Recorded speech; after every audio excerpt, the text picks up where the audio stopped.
সোণাপুৰত লেখিকা সমাৰোহ সমিতিৰ মৌন সমদল। দেশৰ লগতে ৰাজ্য জোকাৰি যোৱা কলকাতাৰ জঘন্য কাণ্ডৰ প্ৰতিবাদত উত্তাল হৈ পৰিছে চৌদিশ। কলকাতাৰ জঘন্য কাণ্ডৰ বিৰোধিতাৰে ডিমৰীয়া লেখিকা সমাৰোহ সমিতিয়ে আজি সোণাপুৰত ৰূপায়ণ কৰে এক মৌন সমদল কাৰ্যসূচী। চিকিৎসকগৰাকীৰ সৈতে সংঘটিত হোৱা নিকৃষ্ট ঘটনাৰ তীব্ৰ বিৰোধিতা কৰিছে ডিমৰীয়া লেখিকা সমাৰোহ সমিতিৰ সদস্যসকলে। হাতে হাতে মমবাতি লৈ চিকিৎসকগৰাকীৰ আত্মাৰ সদ্গতি কামনা কৰাৰ লগতে চিকিৎসকগৰাকীৰ ন্যায়ৰ বাবে দাবী উত্থাপন কৰে। ধৰ্ষণকাৰীক অতি শীঘ্ৰেই উচিত শাস্তি প্ৰদানৰ দাবী উত্থাপন কৰাৰ লগতে অনাগত সময়ত যাতে কোনো দুষ্কৃতিকাৰীয়ে নাৰীৰ ওপৰত কুদৃষ্টি পেলাব নোৱাৰে তাৰ বাবে কঠোৰ শাস্তিৰ ব্যৱস্থা গ্ৰহণ কৰিবলৈ দাবী জনায় অসম লেখিকা সমাৰোহ সমিতি ডিমৰীয়া শাখা সমিতিয়ে।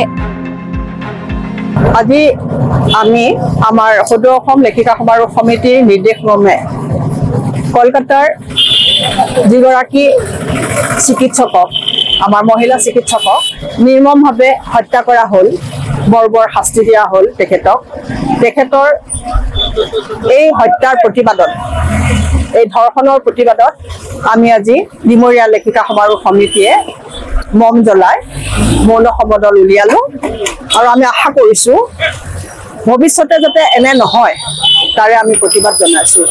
আমাৰ নাৰীসকল এতিয়া সুৰক্ষিত নহয়, গোটেই ভাৰততে বুলি ক'ব লাগিব এনেধৰণৰ ধৰ্ষণৰ ঘটনাই আমাক কঁপাই তুলিছে। বিশেষকৈ আমি মাতৃসকল অতি শংকিত যে আমি আমাৰ নাৰী সন্তানক, আমাৰ কন্যা সন্তানক আমি এফাললৈ উলিয়াই পঠিয়াব নোৱাৰা হৈছোঁ। আমি তেওঁলোকক মুকলিমূৰীয়াকৈ আমি এৰি দিব নোৱাৰা হৈছোঁ।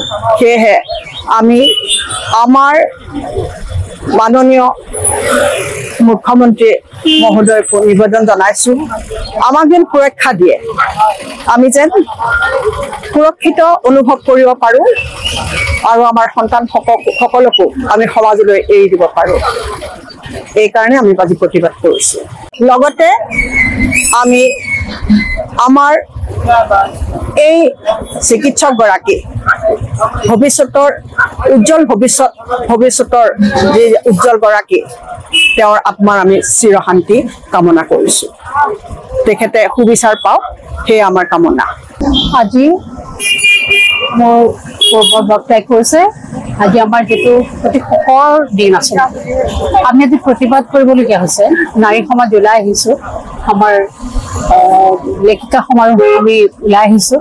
ওলাই অহাৰ এটাই উদ্দেশ্য, এই যিটো অসুৰক্ষিত অৱস্থা, যিটো আমাৰ ভয় শংকা, সন্তান জন্ম দিবলৈ ভয়, ছোৱালী সন্তান জন্ম দিবলৈ হয়তো লাহে লাহে সকলোৱে ভয় কৰিব। সেই অৱস্থাতে যাতে মুক্তি পাওঁ, সদায় যাতে সকলোৱে মানে সেইটো আমি শান্তিৰে থাকিব পাৰোঁ, সেইটোহে কামনা কৰিছোঁ।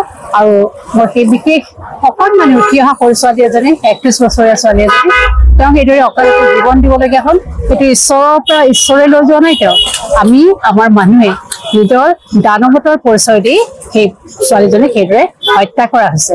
সেইটো আমাৰ বৰ দুখৰ কথা। যিয়ে নহওক আজি এই ক্ষণত ভগৱানৰ ওচৰত প্ৰাৰ্থনা কৰিছোঁ যাতে সেই আত্মাই সদ্গতি লাভ কৰে। আজি আমি ডিমৰীয়া লেখিকা সমাৰোহ সমিতিৰ সকলোখিনি সদস্যই লগ হৈ আমাৰ মৃত চিকিৎসকগৰাকীৰ উদ্দেশ্যে আমি প্ৰাৰ্থনা জনাইছোঁ আৰু আশা ৰাখিছোঁ ভৱিষ্যতলৈ যাতে আমাৰ নাৰী নিৰ্যাতনৰ ওপৰত যাতে এনেকুৱা কোনোৱে কৰিবলৈ সাহস নকৰে, তাৰ বাবে আমি আজি এই প্ৰতিবাদী কাৰ্যসূচী জ্বলাই আৰু মমৰ দ্বাৰা আমি কি কৰিছোঁ, তেওঁৰ আত্মাৰ সদ্গতি বিচাৰিছোঁ।